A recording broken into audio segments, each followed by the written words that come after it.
Muito bem, vamos gravar, né? A nossa aula. Minimizar isso aqui. Muito bem. Então, essa primeira aula, né, de ética e avaliação e legislação profissional, nós vamos dar apenas alguns conceitos, né, sobre a questão da ética, moral e direito, né? Quando a gente leciona a ética ou a disciplina de ética e legislação profissional, é, é uma disciplina que ela é voltada para que vocês tenham um embasamento, né? Na questão, eu tento voltar essa disciplina, né, para uma questão de embasamento de legislação no momento que vocês, né, no pós-formatura, né? Mas a gente dá uns conceitos que precisam ser dados, né? Porque ela faz parte da nossa grade, né? Então ela é uma disciplina que ela é bastante importante, mas é uma disciplina também que quando vocês chegam, né, no último ano de um curso de agronomia, né, onde vocês já têm uma idade que essa idade vocês já estão formados, né? Vocês estão com a questão moral formada, ética formada, né? Então a gente sempre acaba, nós sabemos o que é, mas nós não temos, muitas vezes não temos o conceito, né? Então, a gente passa esses conceitos para vocês. Eu não sou, como por formação, vocês me conhecem muito bem, né? Não sou professor nessa área, mas a gente sempre procura bater um papo, né, em relação a essas questões, né? Que é muito importante. Depois dessa primeira aula, nas outras aulas aí, nós vamos entrar na parte profissional, né? A ética do profissional, que é muito importante que vocês vão levar dentro do curso de agronomia, dentro é, do trabalho, né, da agronomia ou de qualquer outro trabalho, né, vocês vão levar isso. E no mais, né, a maioria de vocês trabalham, né, vocês já têm um convívio entre os colegas, entre os amigos de trabalho, né? Então, vocês sabem muito bem o que é ética e o que é moral, né? E vocês vivenciam isso, não é verdade? Então, provavelmente vocês já tenham se deparado com algum momento aí que vocês não se sentiram bem, né? Ou alguém faltou um pouco com ética com vocês, né? E isso, infelizmente, né, vai ocorrer, ou pode ocorrer outras vezes, né? Mas nós temos que simplesmente estar preparados para isso, né? E ter uma conduta perante isso, né? E uma conduta que não te atrapalhe, uma conduta que você possa sair, né, de cabeça erguida, né, para que você continue aí a sua vida profissional, né? Ok? Bom, essa disciplina, se alguém quiser colocar alguma coisa, né, quiser contar algum algum episódio que vocês passaram, fique à vontade, tá, pessoal? Essa disciplina é uma disciplina para a gente bater papo mesmo, tá? Muito bem. Então, em termos de conceito de ética, né? Ela vem do grego ethos, né? Que significa comportamento, né? Então, a ética ela vem do nosso comportamento, como que nós nos comportamos, né? Então, nas palavras aí do professor José Renato Nalini, que é um desembargador do Estado, ética é a ciência do comportamento moral dos homens em sociedade, né? A ciência do comportamento moral dos homens em sociedade.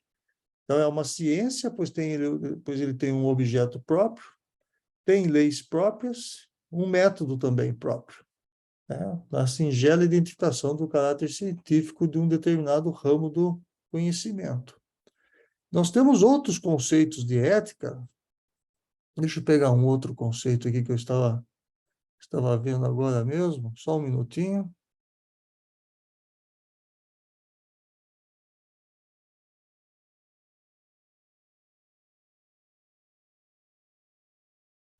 Aqui. Pelo dicionário, né, que eu peguei aqui, a ética é um ramo da filosofia, né, que tem por objetivo refletir sobre a essência dos princípios, valores e problemas fundamentais da moral, tais como a finalidade e o sentido da vida humana, natureza do bem e do mal, os fundamentos da obrigação e do dever, tendo como base as normas consideradas universalmente válidas e que norteiam o comportamento humano, né? Então, a ética, né, como ele está falando aqui, né, fala aí dos valores, né, e problemas fundamentais da moral, né? Então, o que nós temos, né? Então, o objeto então, da ética, né, é a moral, né? Então, a moral é um dos aspectos do comportamento humano. Então, a expressão da moral ela deriva da palavra romana mores, com o sentido de costumes, conjunto de normas adquiridos pelo hábito reiterado da sua prática. Então, a moral vem daquela questão, né, que você pratica, né? Então, se você tem um hábito, vamos falar assim, para os, muitas vezes um hábito ruim para nós, né? Em outras regiões do planeta pode ser uma questão normal, né? Então, essa moral que eles têm, normalmente, com certeza, vai ser uma moral diferente da nossa, porque o hábito deles é diferente do nosso, né? Mas o objeto da ética, então, é a moral. Então, a moral, ela vem antes, né? Nós, na nossa vida, como que eu posso dizer? Na nossa sociedade, né? Nós vivemos dentro da ética, né? Em sociedade, em função da moral que nós temos. Então, se nós temos uma moral correta, né? Provavelmente, né? Com certeza, nós vamos ter ações corretas, nós vamos ter a ética, né? Nós vamos viver naquela sociedade de uma maneira correta para aquela sociedade, né?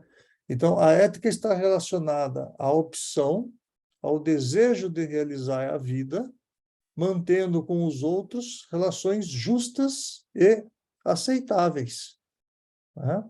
Então, nós aceitamos as relações porque essas relações são justas. Então, nós vivemos dentro dessa sociedade de uma forma ética.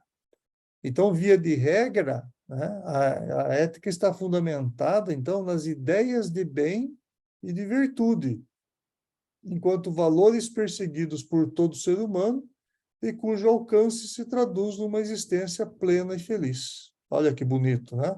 Então, por isso que eu estava falando, né, de acordo com o dicionário, né, ele fala, a ética ela vem da base, né, de uma base filosófica, né? Então, a ética é uma disciplina, então, normativa, né, pois demonstra para as pessoas os valores e princípios que devem nortear suas atitudes na vida em sociedade. Então, a ética é uma doutrina do valor do bem e de uma conduta que tem por objetivo realizar esse valor. Alguma colocação sobre isso, pessoal? Alguma dúvida? Não, professor. Muito bem. Então, para José Roberto, né, que é um professor de bioética, né, é extremamente importante saber, então, diferenciar a ética da moral e também do direito. Então, as três áreas, né, elas se distinguem, porém têm grandes vínculos, né, e até sobreposições. Então, tanto a moral como o direito baseiam-se em regras que visam estabelecer uma certa previsibilidade para as ações humanas, né? Mas elas se diferenciam, né? A moral e o direito. Então, a moral estabelece essas regras que nós assumimos, né, como pessoa, tá? Como uma forma de garantir o bem de viver, né? A moral, ela não tem fronteira, ela independe das fronteiras geográficas e garante uma identidade entre as pessoas que sequer se conhecem, mas utilizam esse mesmo referencial moral comum, certo? Então, você tendo uma moral aqui ou uma moral em outro lugar, né, vai ser a mesma coisa, né? E o direito, mas só que pode ser que aconteça, né, de haver uma, uma sociedade muito diferente? Pode ser, né? O direito busca estabelecer um regramento, né? São regras, onde a sociedade é delimitada pelas fronteiras do Estado, né? Então, o direito busca estabelecer o regramento de uma sociedade delimitada pelas fronteiras, e as leis têm uma base territorial. Então, elas valem apenas para aquela área geográfica, onde uma determinada população, né, e os seus delegados vivem. Tá? Então, o direito, a gente consegue assim visualizar muito bem a questão do direito, porque o direito tem regras. Né? A ética e a moral é uma questão de viver em sociedade, né, de uma forma correta, né, decente. Né? E vou lembrar que a moral ela vem antes, né? Porque às vezes a moral ela vem, é, muitas vezes o pessoal fala, né? A moral ela vem de berço, né? Aquela pessoa tem um berço muito bom, né? Porque tem, como que posso dizer? Ela tem uma índole boa, né? Vamos dizer assim. Então, a ética é o estudo, né, geral do que é bom ou mal, né? Um dos objetivos da ética é a busca de justificativas para as regras propostas pela moral e também pelo direito, né? O direito tem as regras para viver em sociedade e ela é diferente de ambos, né? Moral e direito, pois não estabelece regras, né? Esta reflexão sobre a ação humana é que a caracteriza. Segundo Carmen Steiner, Toy e Eliane Rodrigues do Camargo, em seu trabalho de pesquisa, demonstra o entendimento de um professor, né, do professor da USP, Robert Henry Sur, né? Ser ético nada mais é do que agir, né? Agir direito, desculpa. Ser ético nada mais é do que agir direito, proceder bem sem prejudicar os outros. É ser altruísta, né? É estar tranquilo com a sua consciência pessoal. É também agir de acordo com os valores morais de uma determinada sociedade. Né? Essas regras morais são resultado da própria cultura de uma comunidade e elas variam de acordo com o tempo, né? De acordo com a localização do mapa. Né? E a regra ética é uma questão de atitude, é uma questão de escolha. Né? Então, nós podemos ter uma moral, é, a moral, como posso dizer, nós temos o senso de moral, né? Está dentro de nós. Agora, viver dentro da ética é uma escolha, não é verdade? Você pode saber o que é certo e errado, né? Mas você pode escolher o comportamento seu, não é verdade? Isso. Então, dentro do trabalho, você pode escolher, né, se você vai querer ser ético no trabalho ou não. Você pode escolher se você vai ser ético no seu relacionamento ou não. Não é isso? Você vai escolher se você vai ser ético, né, na, com os colegas lá do jogo de futebol, né, por exemplo. Né? Mas você já sabe o que é o certo e o que é errado. Né? Bom, mencionam ainda que qualquer decisão ética tem por trás um conjunto de valores fundamentais. Muitas dessas virtudes nasceram do mundo antigo e continuam válidas até hoje. Algumas aí, de acordo com a Arruda, em 2002. Ser honesto em qualquer situação, né? A honestidade é a primeira virtude da vida nos negócios, né? É a questão da credibilidade, né? Quando você tem credibilidade, é porque você tem uma relação franca e você não quebra essa relação, né? Por isso que você cria a, o seu rótulo, né? O rótulo que você é uma pessoa que tem credibilidade nos negócios, por exemplo. Né? Ter coragem para assumir as decisões, né? Mesmo que seja preciso ir contra a opinião da maioria. Né? Às vezes a gente se depara em alguma situação, né, que você é colocado à prova, né? Em alguma situação que as pessoas não, na sua volta, não querem tomar aquela decisão que é mais correta, né? Mas você sabendo, você tendo a sua questão moral muito bem formada, você sabe, né, para onde você tem que ir, não é isso? Então você é uma pessoa ética, você é uma pessoa que não quer quebrar isso. E aí você acaba tendo que ir contra a maioria. É difícil dentro do trabalho? Com certeza é. Porque às vezes você pode ir contra o seu chefe. E aí, como que você vai fazer? Né? Aí hoje nós temos que se impor. Antigamente a relação de trabalho era muito mais o chefe manda e você faz, né? Hoje isso já mudou bastante, né? Hoje você tem a questão de ouvir, né?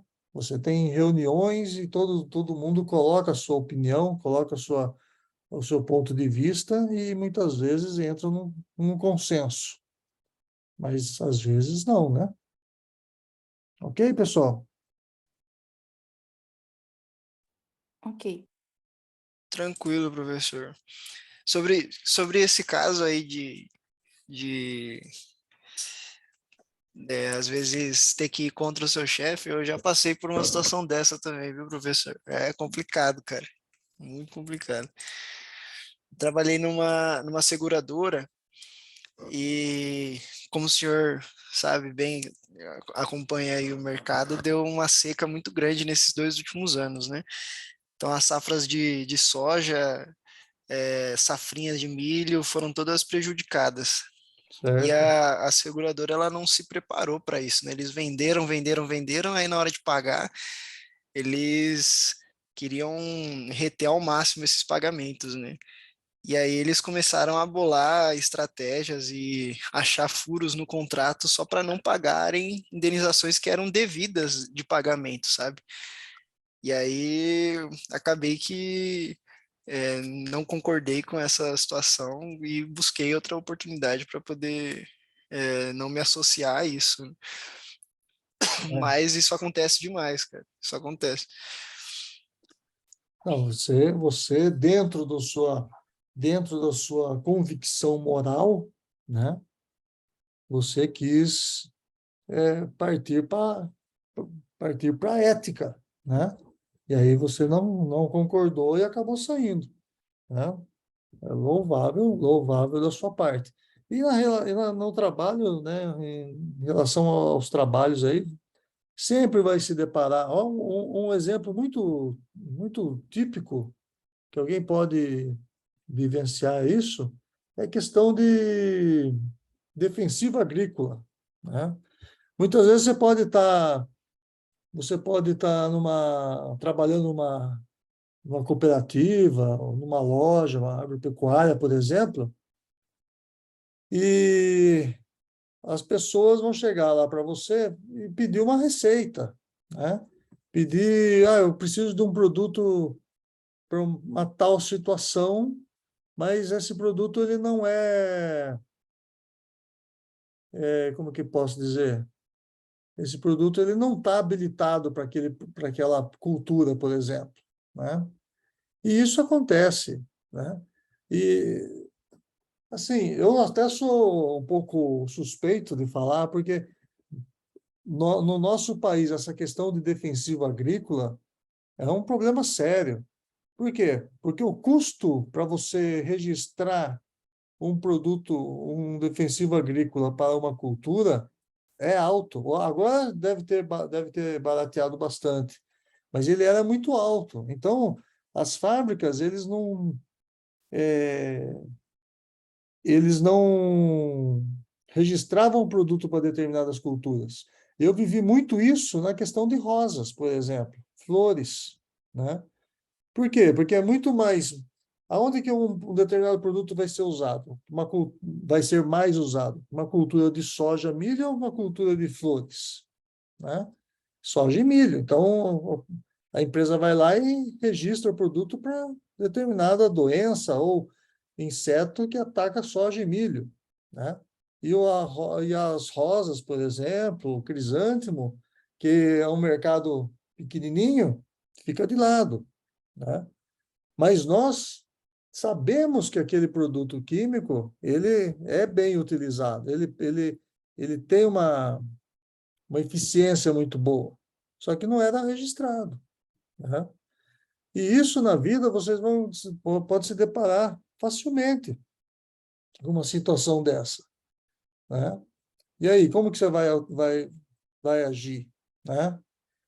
Então, vai depender muito de questões assim, é,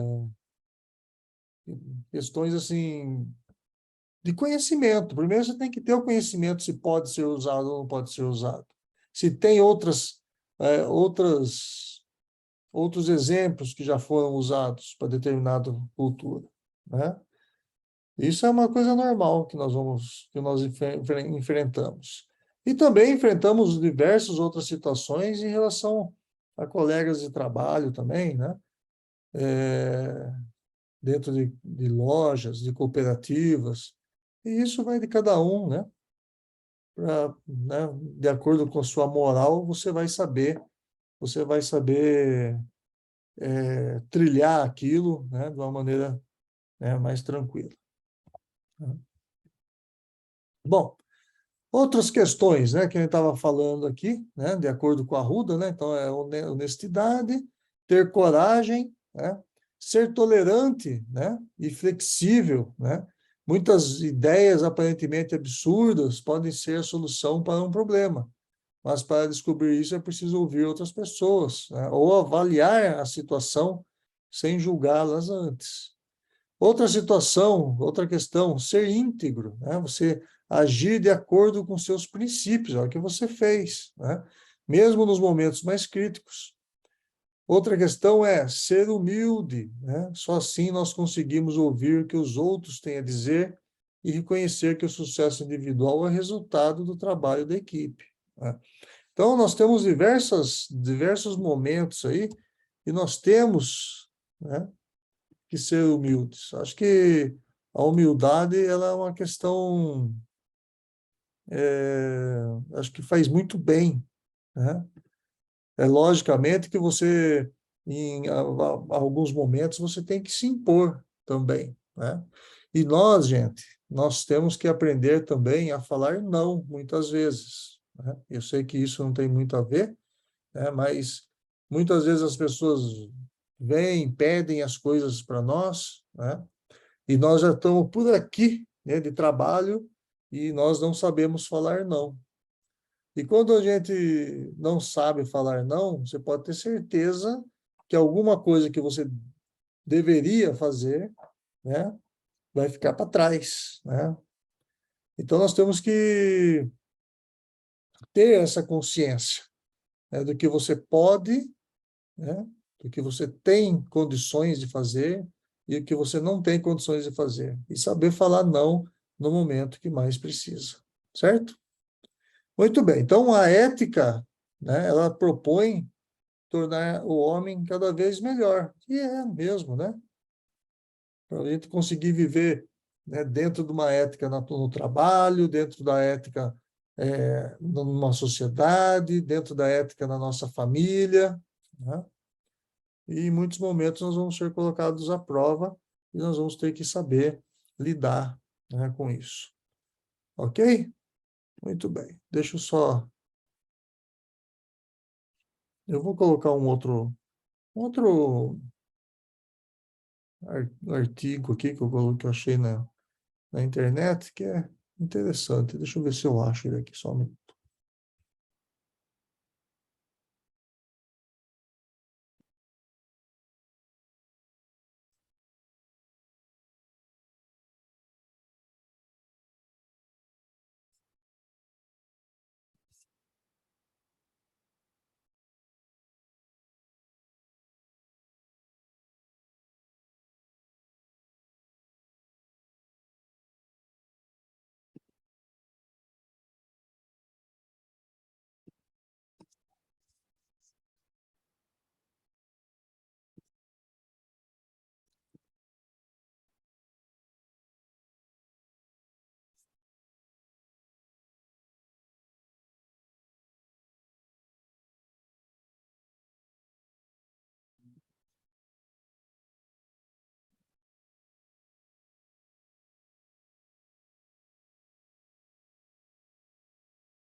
Muito bem.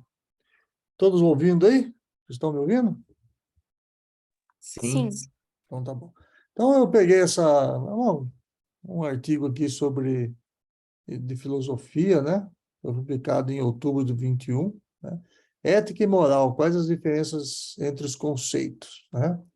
Então a filosofia é composta por diversas correntes de pensamentos que versam sobre assuntos como origem da vida, do mundo, lógica, razão, ética e moral.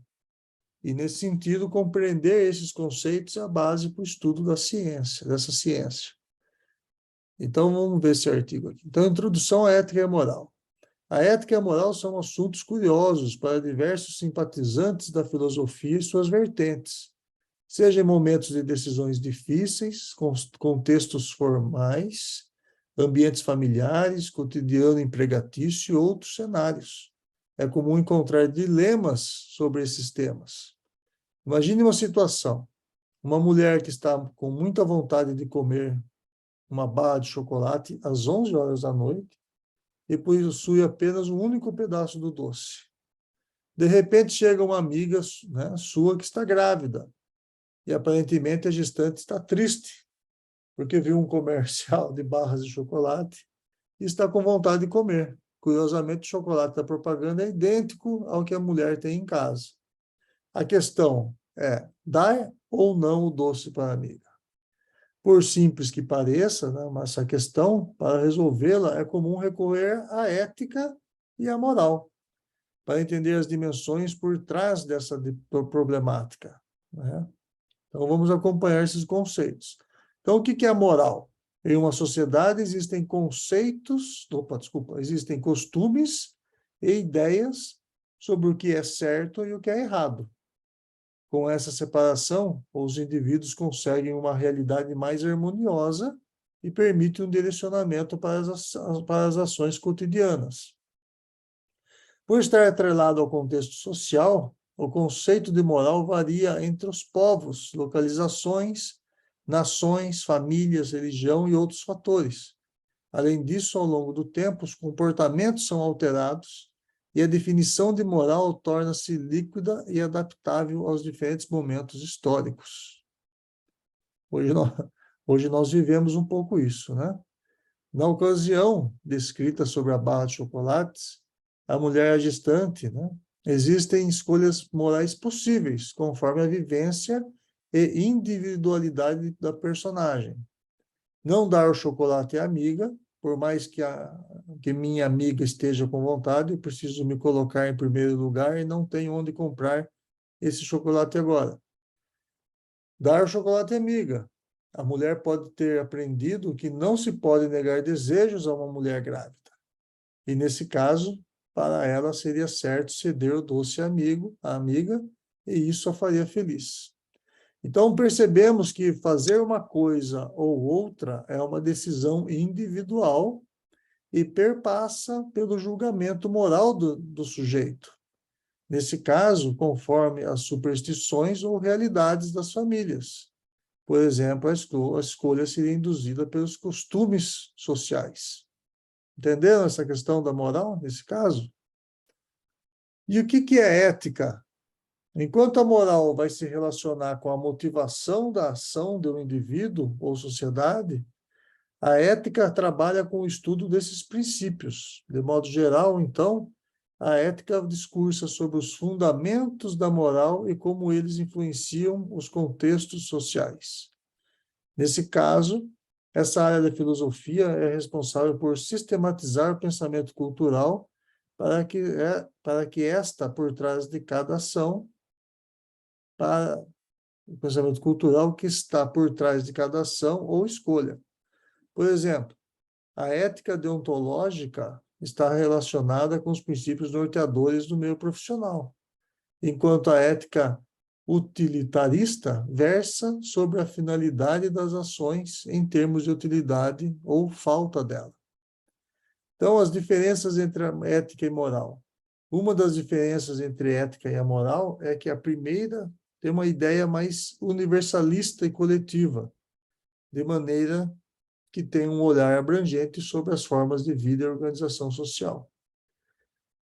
Geralmente, as instituições possuem um código de ética que norteia as escolhas dos indivíduos dentro de certos contextos. Enquanto isso, a moral está mais atrelada ao indivíduo, às peculiaridades de suas escolhas conforme seu modo de vivência. Para assimilar melhor as afirmações, nós temos alguns exemplos de ética e moral. Então, primeiro aqui, a escolha de doar ou não moedas a uma pessoa em situação de rua ocorre a partir de princípios morais e pode ser estudada pela ética. As crenças presentes em uma religião, como a moral budista, se mostram como um conjunto de comportamentos esperados para os seguidores. O preconceito, por exemplo, além de uma escolha moral, está relacionado com a ética e preconiza ações punitivas. No Brasil, a bigamia e poligamia são proibidas. Em outras culturas, o casamento não é necessariamente monogâmico. Quando um médico faz a escolha de tratar todos os pacientes de maneira respeitosa e atenciosa, o faz por questões éticas. Em termos morais, ele poderia impor seus valores e diferenciar o tratamento entre um indivíduo e outro. O respeito às normas de vestimenta da empresa ou escola que se frequenta é uma escolha de ética, né? Então, agora ele faz algumas questões aqui, né? Muito bem. Tudo bem, pessoal? Vocês conseguiram aí perceber a questão da ética, moral e o direito? Sim, professor, de boa. Tranquilo? Muito bem. Então, basicamente, na próxima aula nós vamos falar um pouquinho de ética na questão profissional, né, que isso é muito importante, né, para depois a gente entrar um pouco mais nas questões, né, de legislação. Ok? Vamos dar um tempinho aqui e daqui a pouco a gente já começa com avaliação e perícias, que aí sim tem bastante coisa para a gente ver. Tá joia? Beleza. Então, daqui a pouco nós estamos de volta aí. Então, vamos tomar uma aguinha.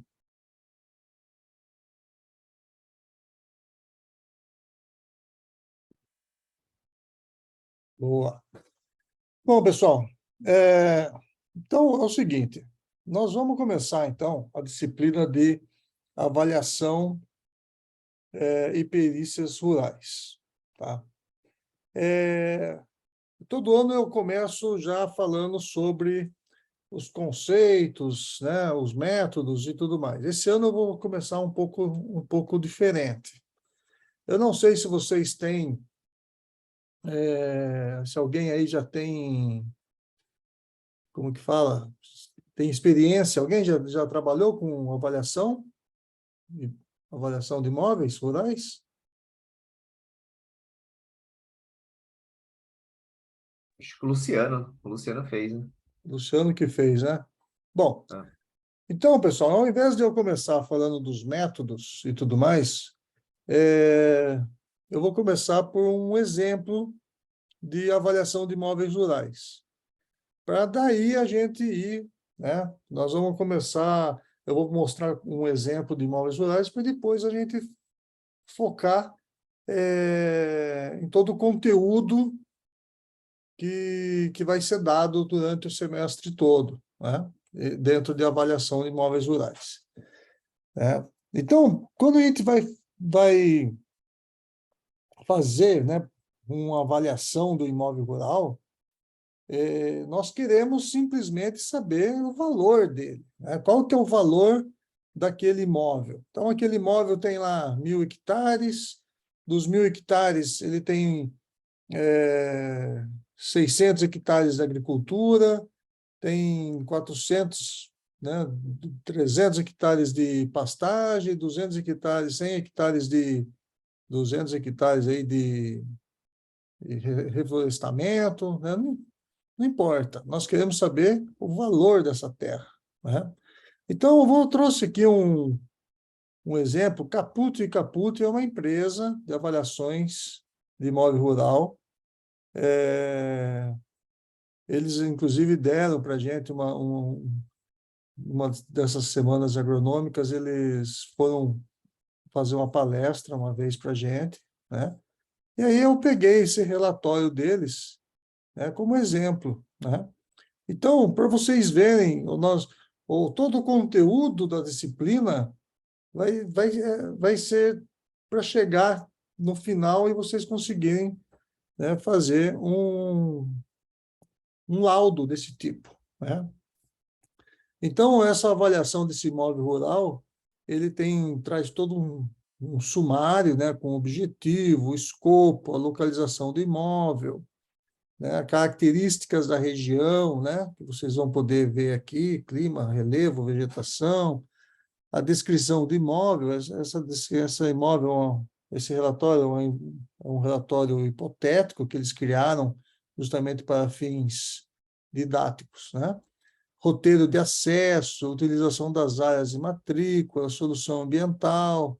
Aí vem a avaliação do imóvel em si, né? A metodologia, o valor da terra nua, o valor das benfeitorias, a avaliação das máquinas e equipamentos, culturas permanentes, passivo ambiental e o resultado da avaliação do imóvel, né? E aí tem os anexos, né? Que ele fala dos tratamentos por fatores, a planilha de homogeneização, elementos, valor das construções, avaliação das máquinas e equipamentos. Então, ele apresenta tudo como um anexo, fluxo de caixa das culturas permanentes, acervo fotográfico e uma documentação, né? Então, como um exemplo, né, nós vamos citar ele, então, né? Foi o Eugênio Caputo, proprietário, né? Imóvel rural, 124 hectares, daqui de Piracicaba, falou do CREA, o endereço, né? Aí ele fala que ele faz faz aí uma introdução, né? Então, o estudo apresenta o resultado final de uma avaliação técnica do imóvel rural, propriedade, foi vistoriado fisicamente em 16 de setembro por engenheiro especializado em avaliações e peritagens. Foi definido o objetivo do trabalho, descrição do imóvel, da região e do imóvel, resultado da avaliação da propriedade, e assim vai, né? Então, eu vou passar meio por cima, só para vocês terem ideia. Então, o senhor Eugênio contratou Caputo e Caputi, engenharia agronômica, com o objetivo de prestar serviços técnicos especializados em avaliação patrimonial a valor de mercado de fazendas e sua propriedade para fins de quantificação do ativo imobilizado. O presente trabalho tem como finalidade vistoria em loco de matrícula e compõe o imóvel rural denominado Fazenda Caputi, localizado aqui em Piracicaba, tendo aí 124 hectares. Aí ele fala a localização do imóvel, onde que fica, né?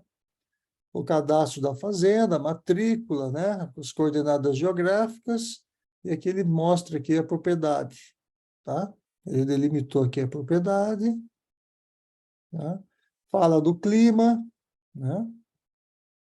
Fala sobre a pluviosidade média, o relevo, vegetação, tá? Aqui ele fala um mapa de biomas da região de Piracicaba, a hidrografia, né? Passam pela região de Piracicaba, São Paulo, passa o rio Piracicaba, o rio Tietê, entre outros, né? Daí ele foca aqui, né? Aqui é o ponto onde está a cidade, né? A propriedade.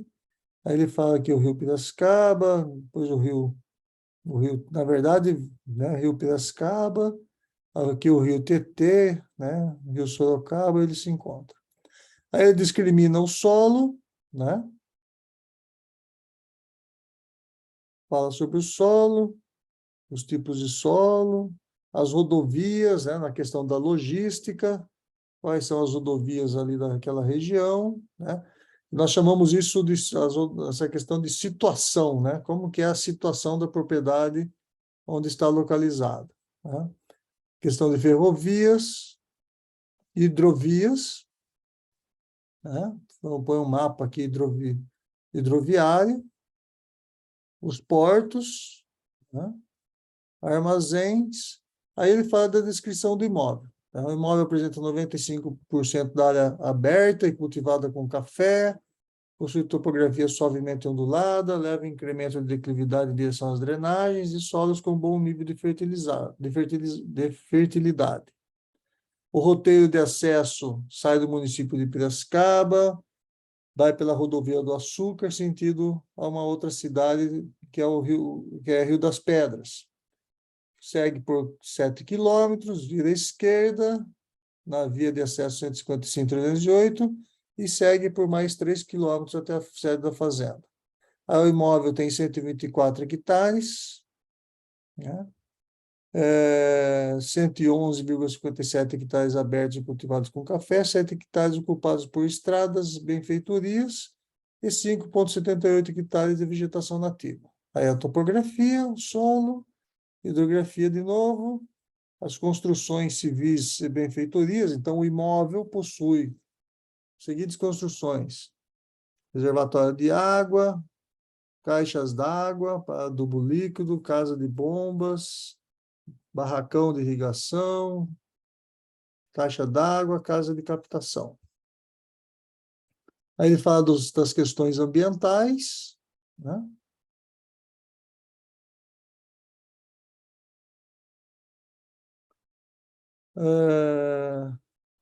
Em relação à área de preservação permanente, ele cita também, situação ambiental, o imóvel não possui reserva legal averbada.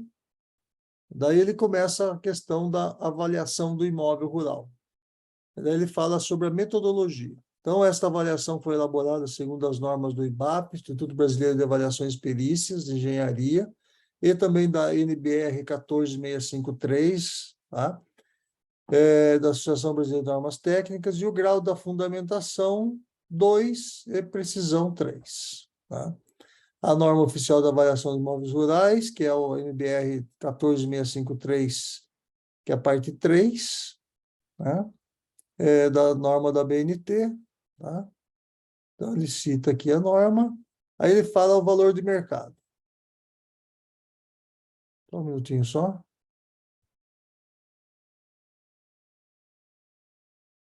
Aí ele fala o valor de mercado. Então, o valor de mercado trata-se do valor mais provável de um bem, num razoável limite de tempo, numa circunstância em que o comprador encontra-se interessado, porém não obrigado a adquirir este bem. E o vendedor encontra-se disposto a vender, mas não obrigado numa determinada data, dentro das condições de mercado vigentes na ocasião. Os valores obtidos não representam os valores efetivos de negociação, devendo ser assumidos como valor de referência. E o valor efetivo de negociação é estabelecido de forma particular no mercado livre de compra e venda. Tá? Então, ele vai falando aqui, né, das questões, né, do valor de reprodução ou reposição, que é considerado como investimento necessário à aquisição de bens novos, idênticos ou com características e capacidades semelhantes. E aí ele fala do método evolutivo, que é um dos métodos para a gente utilizar na avaliação do imóvel rural. Determina o valor total do imóvel através da reunião de métodos, a partir do valor do terreno, ponderado o custo de reprodução das benfeitorias, adequadamente depreciadas, e o fator de comercialização. Não se atenham a isso, porque depois nós vamos explicar cada método. Tá? O método comparativo direto de dados de mercado, que determina o valor de mercado de um bem ou comparando com outros similares, através de seus preços de comercialização e oferta, ponderando as suas características análogas, adequando através do emprego de fatores que visam corrigir eventuais diferenças entre o bem objeto da avaliação e os bens comercializados ou disponíveis no mercado. Nós temos também o método do valor econômico. Então, é a avaliação do valor econômico de um ativo determinado pelo fluxo de caixa futuro, descontado ao valor presente, como apenas o caixa disponibiliza numerário para novos investimentos ou para pagamento de dividendos. O fluxo de caixa descontado lastreia-se no conceito de que o valor econômico de um ativo em uso está diretamente relacionado ao valor presente dos fluxos de caixa líquidos obtidos nas operações futuras geradas com este ativo. Então, pessoal, nesse caso aqui desse laudo, dessa avaliação, eles usaram 3 métodos. Método evolutivo, método comparativo direto de dados de mercado e o método do valor econômico. Aí depois ele fala do valor da terra nua, né? Que define-se terra nua como um imóvel rural despojado das benfeitorias, construções, instalações e melhoramentos. Também é despojado das culturas permanentes e temporárias, das árvores e florestas plantadas e também das pastagens cultivadas ou melhoradas. Então, nesse caso, o preço da terra por hectare foi obtido pelo método comparativo direto de dados de mercado, ou seja, após o levantamento efetuado em imobiliárias, corretores e pessoas ligadas ao meio rural, comparou-se a fazenda, né, avaliando com outras semelhantes, que estão à venda ou que foram vendidas, situadas na mesma região, utilizando-se o método comparativo direto, bem como a avaliação em loco deste avaliador. E aí ele fala sobre o cálculo do valor homogeneizado, né, pelo método comparativo, falando aqui sobre a parte estatística, né, que ele usou o critério excludente de Chauvenet, tratamento estatístico fundamentou-se na teoria estatística das pequenas amostras, com distribuição do T de Student com confiança de 80%. E assim vai. Então, a metodologia. Então, no laudo, você tem que colocar toda a metodologia que você está utilizando, né? Aqui no caso do Chauvenet, né, intervalo de confiança, né, que tem a fórmula aqui do intervalo de confiança, e aqui ele chegou, né, no valor da terra nua, R$ 28.112,24 o hectare, vezes 124,3545 hectares, e chegou no valor, né, do valor total da terra nua, que não contabiliza aqui as benfeitorias. E depois ele vem e fala do valor das benfeitorias, né?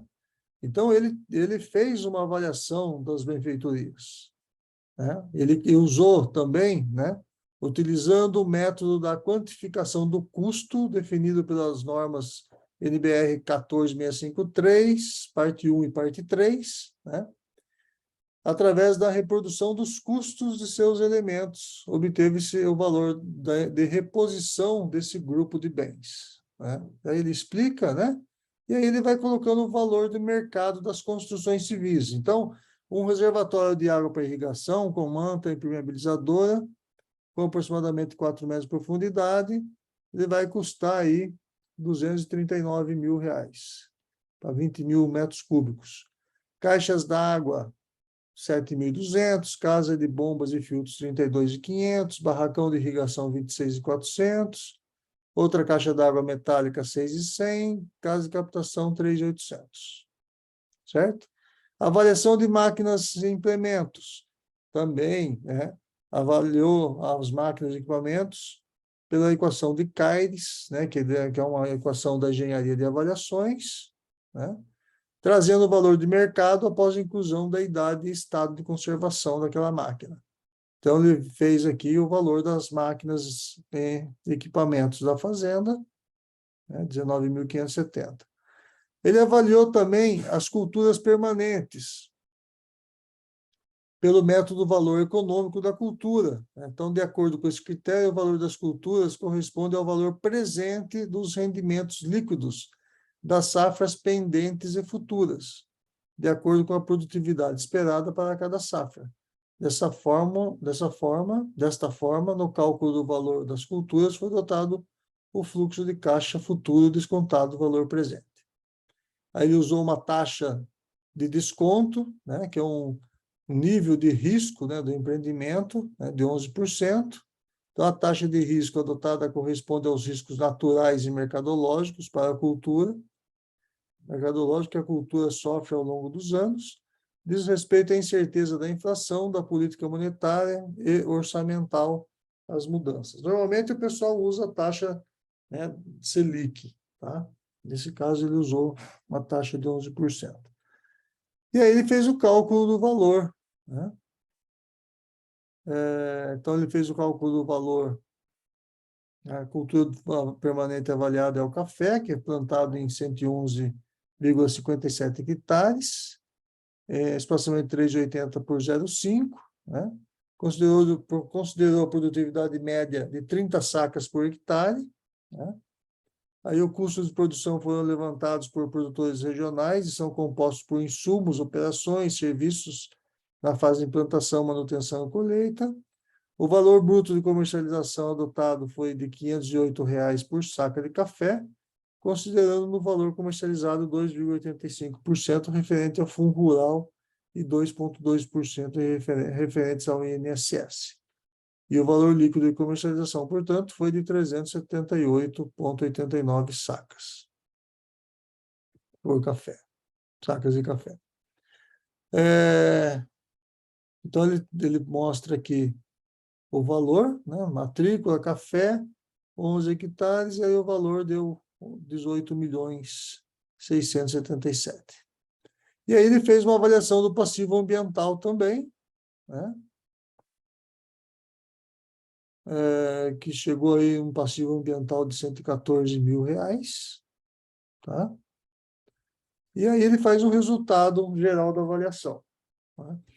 Então, sobre o valor de mercado foram aplicados os fatores de desconto que originaram os valores de liquidação forçada, e o valor de liquidação trata-se do valor mais provável de um bem num razoável limite de tempo, numa circunstância em que o comprador encontra-se interessado, porém não obrigado a adquirir este bem, e o vendedor encontra-se forçado a dispor. O valor de liquidação forçada trata-se do valor mais provável de um bem num breve prazo de tempo, numa situação em que o comprador encontra-se interessado, porém não impedido de comprar, e o vendedor encontra-se compelido a vender. Ou seja, o vendedor precisa vender a fazenda e precisa achar um comprador meio rápido para ela, né? Então, as taxas empregadas foram 30% para liquidação e 50% para liquidação forçada. Então, ele fala aqui, então, o grupo de bens, terrenos, construções civis, máquinas e equipamentos, culturas permanentes e passivo ambiental. Então, ele fala que o valor de mercado, os 3.495.000, construções civis, 313 mil, máquinas e equipamentos, 19.570, culturas permanentes, 18 milhões, e tira o passivo ambiental, 114 mil, então tendo aí um valor de 22 milhões. Tá? Como o valor da liquidação, ele tira aí 30%, vem para 15 milhões. E se for uma liquidação forçada, precisa vender muito rápido, 50%, vem para metade dos 22 milhões, que é 11.253.000. Tá? Nesse caso, aí vai dar um valor R$ 180.984 por hectare, certo? E aí ele assina um termo, né? Com o CREA e tudo mais. E aqui vem os anexos, né? Então, nesses anexos, ele fala toda a parte, né, localização e tudo mais, mas tem aqui as questões... Deixa eu pegar aqui as tabelas, as planilhas de homogeneização, tá?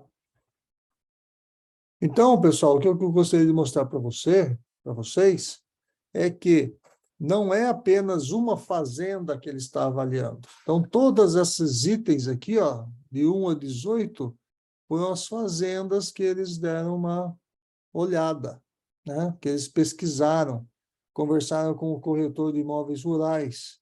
Então, cada uma tem uma área, certo? 550, 215, o valor da terra nua, eles tiveram que avaliar também o valor das construções civis de cada uma, né? O valor unitário, nesse caso tem a soja plantada, então tem o valor da soja, aí tem os fatores de correção de localização, acesso, topografia, guarda, solo, ocupação, tamanho, mercado, que deu as notas, né? Achou o valor unitário de cada fazenda e o valor unitário saneado. Então, o que nós vamos aprender no curso é justamente isso, né? É pegar cada fazenda dessa e seguir uma metodologia para calcular os valores de cada propriedade. E aí nós vamos sanear. O que é sanear? Vocês estão vendo esse gráfico aqui, ó? Vocês estão vendo o gráfico? Então, a gente pega as fazendas que estão mais perto uma das outras. E a gente acaba tirando as fazendas que são discrepantes. Tá? Então, e aí chegamos aí num valor, né? Então, chegamos aqui, o valor unitário médio, um desvio padrão, o valor unitário adotado, a amplitude de intervalo de confiança, um limite inferior e um limite superior. Certo?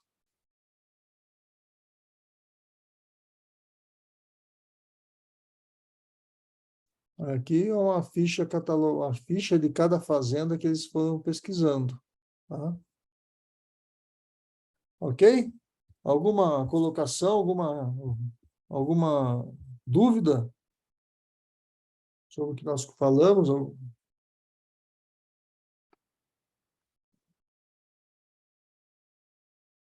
Tranquilo, professor. Tá? Então, a ideia da nossa disciplina é passar toda essa metodologia para vocês. Tá? E aí, então, nós vamos começar agora a falar justamente sobre isso.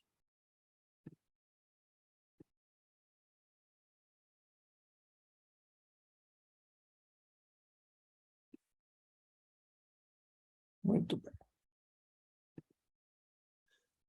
Então, tá, avaliação e perícias rurais, né? Então, os métodos de avaliação. Bom, então, essa apresentação que nós temos aqui, ela vai servir para... É uma apresentação que tem 127 slides, ela vai... Como que eu posso falar? Ela vai servir basicamente para o nosso curso inteiro, tá?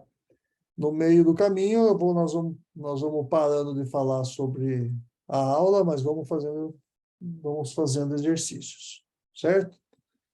Muito bem. Então, uma constante preocupação da engenharia de avaliações é que a determinação do valor de mercado de um bem seja feita de forma técnica e seguindo uma determinada metodologia, apresentando um resultado de qualidade e bem fundamentado, com o menor grau possível de interferência da subjetividade do avaliador no resultado final. Então, isso é muito interessante, né? Não pode ter interferência do avaliador no resultado final, tá? Por isso que existe uma metodologia para a avaliação dos imóveis rurais, né? Então, o objetivo principal é a valoração de bens que se faz através de balizamento pelo valor de mercado que se estima, normalmente através de observações dos preços praticados no referido mercado. Então, a escolha da metodologia de avaliação a ser empregada pode ser baseada no atendimento de algumas condições: a natureza do bem a avaliar, a finalidade da avaliação, a disponibilidade, quantidade e qualificação das informações. Ela deve ser justificada e tem que ter um conhecimento de valor, tem que suportar um conhecimento do valor, né? Então, quais as metodologias disponíveis para a avaliação dos imóveis rurais, né? O primeiro é o método comparativo, que nós chamamos de método comparativo direto, né? Que visa determinar o valor da propriedade baseando-se na comparação direta com outros imóveis ofertados ou que foram transacionados naquele mercado. E nesse caso é efetuado as correções devidas às diferenças entre eles. Pode ser utilizado por meio de um tratamento por fatores ou um tratamento científico, né? Então, é lógico que uma fazenda não é igual a outra, elas apresentam diferenças.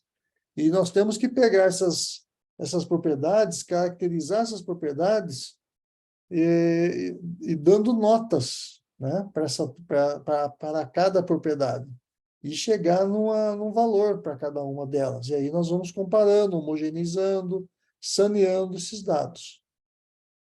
E esse método comparativo direto, né, é buscar no mercado daquela região. Então, no caso de quem estava falando do exemplo, né, do laudo, então ele pegou a propriedade avaliando aqui em Piracicaba e pegou diversas outras propriedades avaliandas, né? Desculpa, diversas outras propriedades, né, para compor a amostra, tá? Então ele conversou com corretores e tudo mais para fazer esse tratamento, né, para fazer essa amostragem, né? E aí ele comparou, né? O professor, o problema é que esse método é bem, na minha opinião, né? Eu não tenho experiência com isso, mas eu acho bastante complexo, porque por valor de anúncio não significa valor negociado, né? Exatamente. É extremamente discrepante. Ter acesso ao valor que as propriedades foram negociadas e numa quantidade que seja significativa numa região é bem complicado. É bastante complicado. Por isso que o avaliador do imóvel rural tem que ser amigo do corretor de imóveis. Amigo não, né? Mas tem que conhecer, conversar com o corretor de imóveis, porque o corretor de imóveis da região vai te dar um suporte muito grande. Muitas vezes você contrata o corretor de imóveis para ajudar a fazer essa avaliação. Isso não é pecado. Você vai cobrar do seu cliente e você vai utilizar serviços de terceiros, muitas vezes, para fazer isso. Nesse caso, o corretor de imóveis rurais, porque muitas vezes ele conhece toda a região. Ele sabe qual que é a fazenda que está vendendo e qual fazenda que não está vendendo. E ele pode falar para você a fazenda que vendeu, o que ela tinha e que não tinha, e também ele conhece outras propriedades que já foram vendidas e você pode fazer visitas nessas propriedades junto com o corretor do imóvel rural. E aí o serviço fica um pouco mais tranquilo, Mas quem faz a avaliação de imóveis rurais, logicamente, vai para a região, né, viaja para a região e passa um determinado tempo lá para fazer essa avaliação. Certo? Eu imagino que sim. Como o senhor falou, né, a experiência do corretor que está vivenciando as negociações é mais afinada do que acho que a avaliação ainda. Exatamente. Bom, esse é o método comparativo direto, né? Nós temos, por exemplo, o método da renda, né? que baseia na capitalização de um rendimento obtido na exploração do imóvel rural a uma taxa de mercado para determinar o valor total da propriedade. Tá? É como se você pegasse aquela propriedade e colocasse para render, né? Então, você vai capitalizar o rendimento, né, em função da exploração daquele imóvel rural. Depois nós temos o método involutivo, que é aquele que identifica o valor do bem, avaliando por meio de um projeto hipotético, ou seja, o avaliador tem que elaborar um projeto de exploração daquela propriedade, buscando o aproveitamento eficiente de todos os recursos disponíveis no imóvel, mas dentro da realidade do mercado local, utilizando para imóveis atípicos ou quando não há elementos semelhantes para comparação. Então, quando você não tem fazendas semelhantes para você fazer o estudo, né, a amostragem, você acaba tendo que partir para um método involutivo, né? Que você vai elaborar um plano, um projeto de exploração daquela propriedade, né? Falando aí quais os investimentos que você vai fazer e, hipoteticamente, qual vai ser a produtividade, o valor, né? Até chegar no valor da propriedade. Que não é, né, muito comum usar um método involutivo. E o método evolutivo, né, que identifica o valor do bem pelo somatório dos valores de seus componentes, ou seja, o valor da terra nua mais as benfeitorias. Tá? E para a identificação do valor de mercado, deve ser considerado o fator de comercialização, que serve para adequar o valor encontrado ao valor de mercado. Né? Então, qual que é o método evolutivo? Né? Ele acaba utilizando diversos outros métodos junto, né? Então, qual que é o melhor? Todos são bons, né? Desde que aplicados adequadamente, né? E a necessidade sempre de ter um bom conhecimento do mercado, que só vai conseguir com uma boa base de dados. E para isso nós necessitamos da ajuda do nosso amigo corretor de imóveis, certo? Então, isso não tem jeito, sempre nós vamos ter que consultá-los para saber como que funciona aquela região. Tá? Além destes, ainda existem os seguintes métodos. Método comparativo direto de custo, que identifica o custo do bem por meio de um tratamento técnico desses atributos, dos elementos comparáveis, né, constituintes da amostra. Método da quantificação de custo, que identifica o custo do bem ou de suas partes por meio de orçamentos sintéticos ou analíticos a partir das quantidades de serviços e respectivos custos diretos e indiretos. Tá?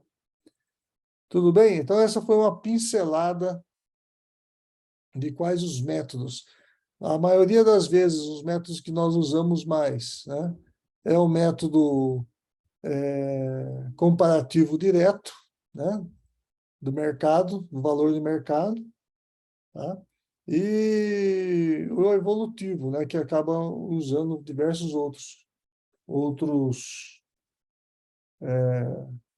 métodos. Tá? Bom, o método primeiro deles, então, o método comparativo direto de dados de mercado, tá? Também conhecido como método direto ou sintético, então se baseia na comparação direta do imóvel, avaliando com outros imóveis ofertados ou já negociados no mercado. Só um minuto. Procedendo aí às correções das diferenças entre eles, visto que não existem imóveis iguais. Tá? Então, as correções buscam transpor as condições encontradas nos imóveis pesquisados para as do imóvel avaliando, utilizando-se para isto a homogeneização dos elementos que exercem influência no valor das terras, que sejam características físicas, localização e acesso, benfeitorias, culturas, entre outros específicos para cada propriedade ou região. Para a gente utilizar a metodologia, método comparativo direto de dados de mercado, nós dependemos da coleta de elementos, aqui está errado, coleta de elementos do mercado imobiliário da região, imóveis que já foram ofertados ou negociados, tá, os quais devem ser verificados por vistoria criteriosa. Então, essas fazendas também são vistoriadas. E quanto mais precisas forem as descrições dos elementos a serem utilizados, menor é a margem de erro na transposição dos mesmos, ou seja, menor é a margem de erro na homogeneização.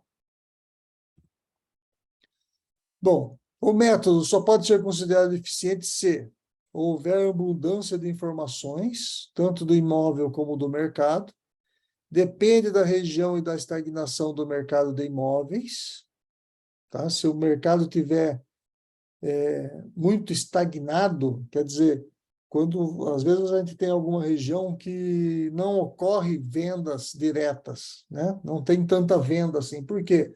Porque é um mercado mais sólido, né? Um mercado onde os produtores estão bem fixados, né? E os produtores não querem vender suas terras, então a quantidade de transações ali naquela região é muito pequena. Aí fica mais difícil, né? Porque você não tem dados de mercado para fazer, né, a avaliação. Então, a grande dificuldade do método, né, é que as fazendas são distintas, as fazendas são diferentes umas das outras. Então, você tem áreas cultivadas, quantidade e tamanho de benfeitorias não reprodutivas. Benfeitoria reprodutiva é benfeitoria que são, por exemplo, rebanhos, né? Culturas, essas são benfeitorias reprodutivas. As benfeitorias não reprodutivas são instalações, né? Maquinário e tudo mais. Bom, então, áreas cultivadas, quantidade e tamanho de benfeitorias não reprodutivas, produções diferentes, tipos de solos, disponibilidade de água, cobertura natural, né, que são as matas. Então, na prática, ocorre que o método comparativo de dados de mercado vai ser o método mais utilizado para a avaliação da terra nua. Tá? Por quê? Porque é um bate-papo que você acaba tendo com os corretores da região. Mas quando não tem, quando é estagnado, aí você tem que bater na porta ir num sindicato rural, por exemplo, né, conversar lá, pegar algumas fazendas avaliando, algumas fazendas amostrais, fazer a avaliação dessas fazendas também, para compor, né, a sua amostra, né, para a sua amostra não ficar prejudicada, né, para a sua avaliação não ficar muito prejudicada, tem que pegar a amostra. Aí você vai fazer a avaliação de cada propriedade rural por diferentes métodos para chegar no valor delas, certo? Só um parênteses, pessoal, que eu gostaria de fazer, que é muito importante isso. Muitas vezes, eu não falei no começo, vou falar agora. Muitas vezes você é contratado para fazer uma avaliação do imóvel rural, só que essa avaliação, a avaliação de imóveis rurais, ela pode ser feita para o cliente saber o valor do mercado daquela fazenda. Essa avaliação do imóvel rural pode ser feita, por exemplo, para fins de inventário, né? Então, você tem os irmãos, né? O pai faleceu, deixou a fazenda, e aí os irmãos precisam saber o valor de mercado, tá? Mas, de repente, ou um juiz pode determinar, né, por litígio, e falar que, como que fala? O juiz, ele indica você, né? Faz, ó, fulano de tal vai lá, né? O Hugo Brava vai lá e vai fazer a avaliação do imóvel rural do fulano de tal, porque é litígio. Então, você foi aí incumbido de fazer a avaliação. Só que, de repente, né, a pessoa, o cliente lá,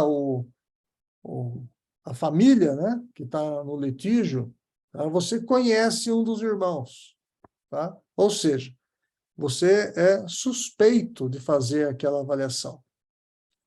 Então, aí vem a questão da ética, né, e da moral. Se, por acaso, você for fazer a avaliação do imóvel rural, e essa avaliação é para um grupo de pessoas, né, irmãos e tudo mais, e você conhece alguma delas, o certo é você declinar daquele trabalho. É difícil declinar de um trabalho, porque é dinheiro que entra, mas, eticamente falando, você acaba tendo que declinar desse trabalho. Se for, então, designado pelo juiz para fazer a avaliação do imóvel rural, você necessariamente tem que declinar daquele trabalho, certo? Porque isso pode influenciar na decisão, né? E pior, né? Se no determinado momento da avaliação alguém souber que você é amigo de um dos, né? Aí vai impugnar o trabalho todo e aí vai ficar muito ruim para a Vossa Excelência que está fazendo a coisa errada. Entenderam? Sim. Muito bem. Bom, depois do método direto, nós temos o método da renda, que eu já citei anteriormente. Também denominado de indireto, o método da renda consiste em determinar o valor da propriedade avaliada por meio da capitalização da renda líquida na sua exploração. Em matemática financeira, sempre que se conhece a renda proveniente de um capital, pode-se determiná-lo quando submetido a uma determinada taxa de juros. Então, por analogia, o mesmo princípio se aplica a imóveis rurais em geral, ou seja, conhecendo a sua renda líquida, efetiva ou potencial, você consegue determinar o valor da propriedade, certo? Pelo método da renda. E esse método só tem condições de ser aplicado com segurança nas propriedades rurais bem organizadas e com a contabilidade em ordem. Mesmo assim, deve-se ter muita cautela na escolha da taxa de capitalização da renda líquida a ser aplicada. Para o sucesso, o método depende da análise dos balanços dos últimos anos, de 3 a 5 anos, da propriedade e da criteriosa escolha da taxa de juros, pois ambas as variáveis serão utilizadas para auferir o valor da propriedade. Certo? Então, né, o método parte do pressuposto que o preço de uma propriedade rural está relacionado com a renda que ela é capaz de produzir, capitalizada a uma determinada taxa de juros, cuja equação matemática nós apresentamos aí na frente, né? Então, o valor da propriedade, VP, é a renda líquida por hectare dividida por uma taxa de juros vezes 100, certo? Esse é o valor da propriedade, através do método da renda. É importante frisar que no cálculo da renda líquida devemos considerar as receitas totais e os custos totais da propriedade, enfatizando que os custos totais devem incluir os custos diretos, que são os custos de custeio, e os indiretos, né, como depreciação, juros e amortização. Então, a renda líquida da propriedade sempre vai ser a renda bruta dela dividida pelos custos totais, custos estes diretos e custos indiretos. Certo, pessoal? Alguma dúvida? Certo. Certo, professor. Bom, o terceiro método é o método evolutivo, que é fundamentado na avaliação de um bem pela soma de custos de suas parcelas componentes. Como, por exemplo, o valor da propriedade avalianda é o resultado da soma da avaliação do terreno e da benfeitoria. Cada qual é avaliado segundo uma metodologia distinta, consistindo, assim, uma conjugação de métodos. Certo? Então, o método evolutivo, você conjuga diversos métodos para formar o valor da propriedade. Então, por exemplo, o valor da terra nua, você pode utilizar o método comparativo direto né? Método comparativo direto de uma propriedade para outra. As benfeitorias, você pode fazer o valor das benfeitorias através do valor de mercado de um bem, né? Subtraindo aí as questões de depreciação, por exemplo, tá? Então, você pega várias... a questão como que fala? Das culturas, você pode avaliar, através dos custos dela, né? A avaliação de uma pastagem, qual que é o custo da formação de uma pastagem, a avaliação de um barracão, qual que é o custo, você pode tanto fazer através do valor de custo para construir um novo, né, colocando aí o valor da depreciação, o fator de depreciação desse galpão que você tem que avaliar. Então, você pode fazer uma conjugação de métodos para você fazer. Então, seguindo o exposto, para cada informação do conjunto amostral, deve-se fazer a decomposição do seu valor total do imóvel, que é o VTI, que é o valor da terra, valor total do imóvel, né? Em valor de terra nua, que é o VTN, que nós chamamos, e também em benfeitorias, após a decomposição do valor nos diversos elementos. Cada um deve ser avaliado segundo a metodologia recomendada ou mais viável para apurar o valor do componente. Ao término do procedimento é que se encontra o valor da terra nua de cada elemento amostral, que será utilizado na avaliação da terra nua da propriedade avaliada, certo? Então, lembrando que terra nua, o valor da terra nua é apenas o valor da terra, tá? Tira-se pastagem, tira reflorestamento, tira culturas perenes ou culturas anuais. É só o valor da terra, tá? Então, na prática, o método comparativo direto de dados de mercado, né, ele é inviável, mas ele é o mais usado, pois o elevado número de variáveis independentes exigiria um elevado número de amostras para a sua análise, sendo este elevado número de amostras um fator limitante, conhecidas as limitações do mercado de terras em cada região, certo? O inconveniente do método da renda recai sobre a ausência de balanços confiáveis, né? Porque o método da renda você tem que ter dos últimos 3 a 5 anos, então a contabilidade da empresa tem que estar bonitinha, tá? Que na maioria das vezes não está, né?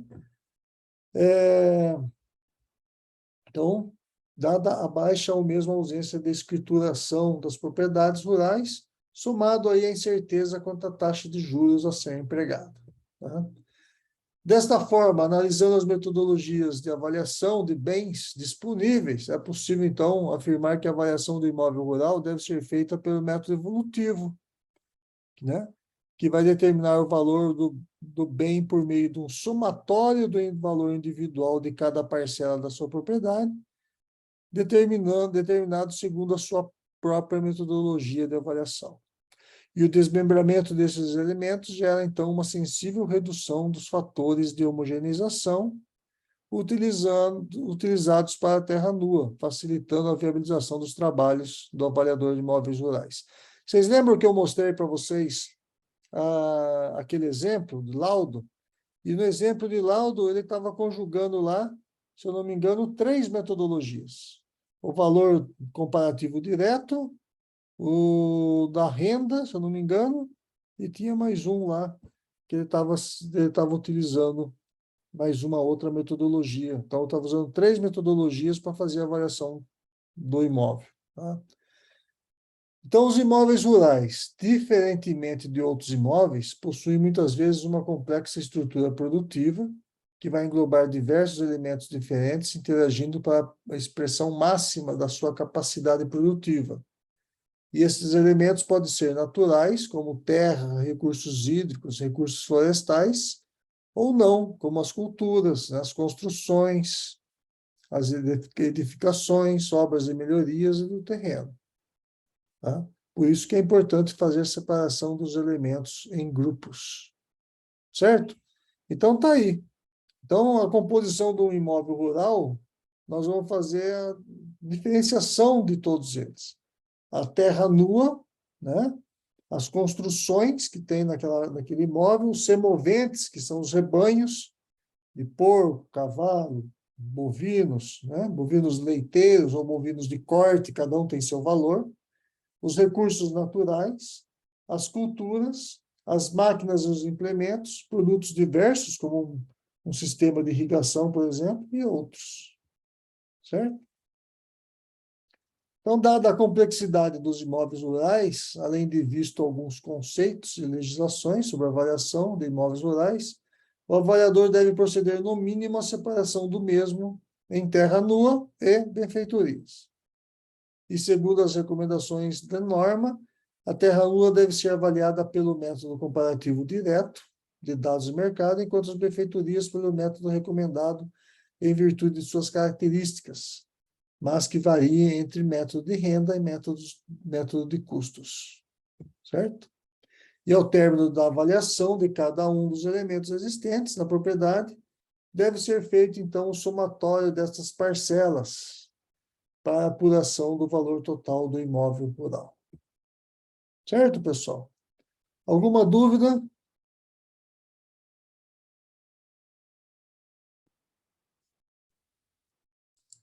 Tranquilo. Não, professor. Tranquilo, professor. Tranquilo? Eu acho que essa parte introdutória aí é tranquilo, né?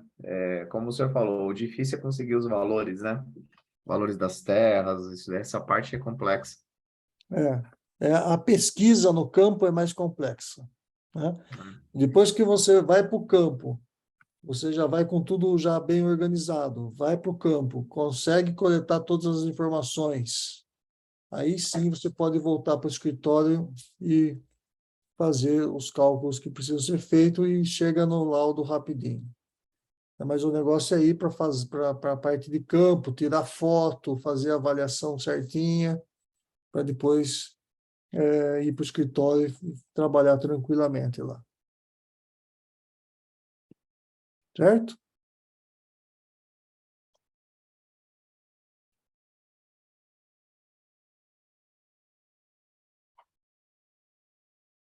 Só um minuto só.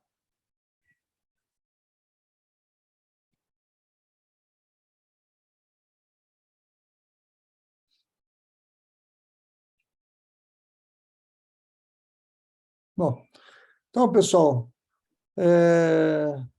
agora eu iria entrar na avaliação da terra nua, mas eu vou ficar por aqui. Por quê? Porque na avaliação da terra nua, eu entro numa metodologia de classificação de capacidade do uso do solo. E quando eu entro nessa fase, a gente já começa a fazer uns exemplos, uns exercícios. Então, eu vou deixar para vocês, lá no EAD, a apostila dessa disciplina, para vocês poderem estudar, ler essa parte inicial. Tá?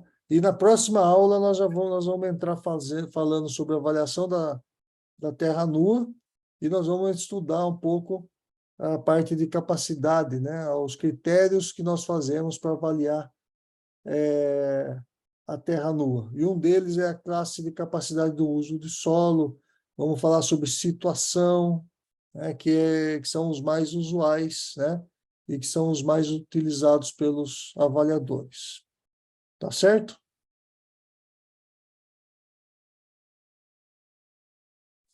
Beleza, professor. Fechado. Beleza? Então, é isso aí.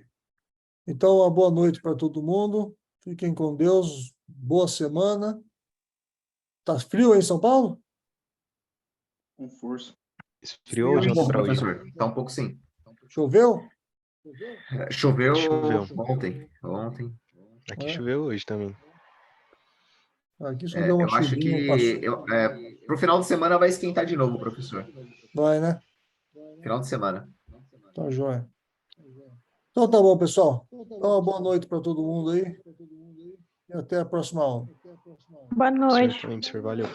Valeu, senhor. Boa noite. Boa Obrigado. noite, professor.